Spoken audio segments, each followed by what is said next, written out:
Praise God, जय मसीह की। आज का जो भक्तिपूर्ण संदेश है उसका शीर्षक है संपूर्ण क्षमा। संपूर्ण क्षमा। आइए वचन की ओर बढ़ते हैं। कुलसिया का अध्याय 3 वचन 13। जैसे प्रभु ने तुम्हारे अपराध क्षमा किए वैसे ही तुम भी करो। आमीन। जहां पर ये क्षमा करने की बात कही गई है, कभी आपने सुना है कि किसी ने आधी क्षमा की है, संपूर्ण क्षमा नहीं की है? कभी ऐसा सुना है आपने? कुछ ऐसे व्यक्ति होते हैं जो क्या करते हैं कि कैटेगरी रखते हैं कि कुछ उनके जिंदगी में कुछ लोग ऐसे आते हैं जिन्होंने इनके साथ बहुत कठोर व्यवहार किया है, तो उनको वो लोग एक अलग कैटेगरी में रखते हैं और कहते हैं कि सबको क्षमा करूंगा लेकिन इन लोगों को क्षमा नहीं करूंगा क्योंकि ये लोग उस कैटेगरी में नहीं आते। मगर ऐसा नहीं है। क्षमा हमको सबको करना चाहिए क्योंकि हमको भी क्षमा मिली है, राइट? और संपूर्ण क्षमा का मतलब क्या है कि क्षमा करने के बाद हमारे मन में कोई नफरत नहीं रहनी चाहिए। एक व्यक्ति था,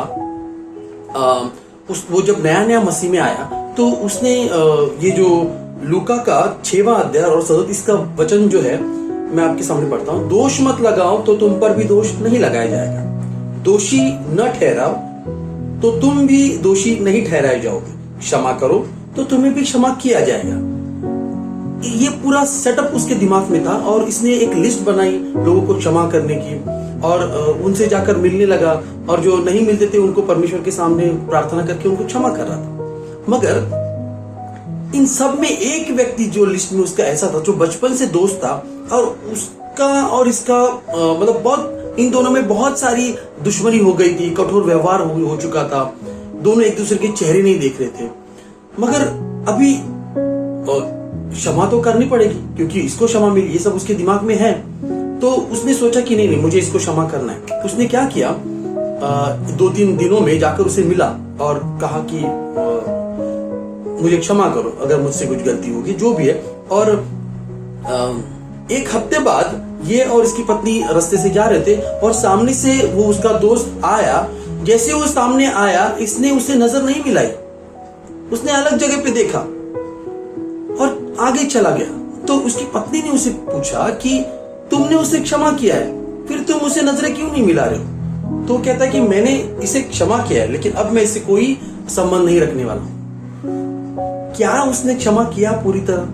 नहीं, उसने थोड़ा सा तो नफरत उसके दिल में रखा है, इसीलिए उसने क्षमा नहीं किया, संपूर्ण क्षमा नहीं मिली है उसे। तो फिर कौन है जो संपूर्ण क्षमा कर सकता है? यीशु मसीह।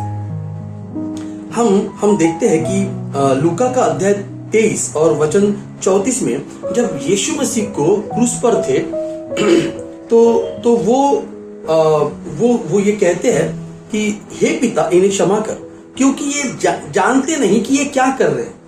रोमियो अधिकारियों के जो उसे मार रहे हैं, उनको पता है कि ये मुझे मार डाल रहे हैं, मगर ऐसे वक्त में वो उन्हें परमेश्वर के पास कह रहे कि इन्हें क्षमा करो। ये नहीं जानती है कि ये क्या कर रहा है, ये क्या है। ये एक ऐसा वक्त है, इतना कठोर वक्त कि कोई तुमको हमको मार डाल रहा है, हम इस तरह की क्षमा नहीं कर सकते, ये इंसान से पॉसिबल नहीं है।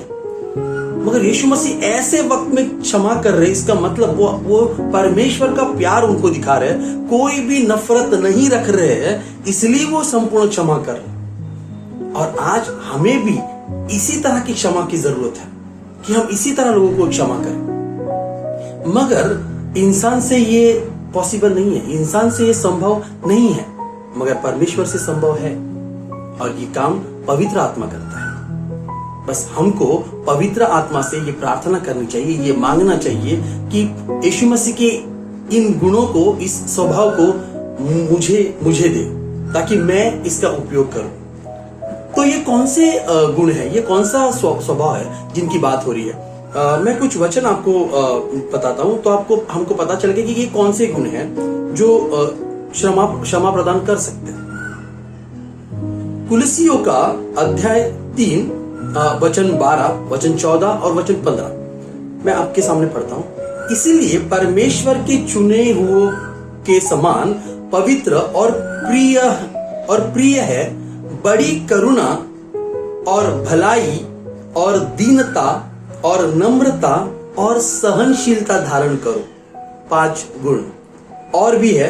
वचन 14 में लिखा है, इन सब के ऊपर प्रेम को जो सिद्धता का कटिबंध है बांध लो, प्रेम।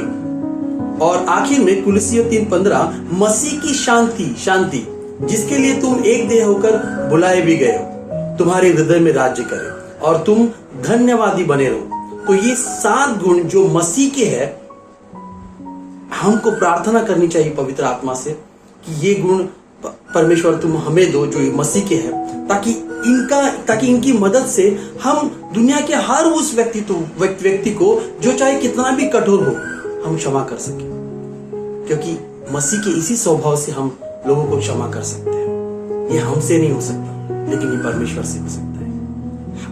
अगर इनका हम उपयोग करें तो हम लोगों को संपूर्ण क्षमा दे सकते हैं, है ना? आमीन। God bless you.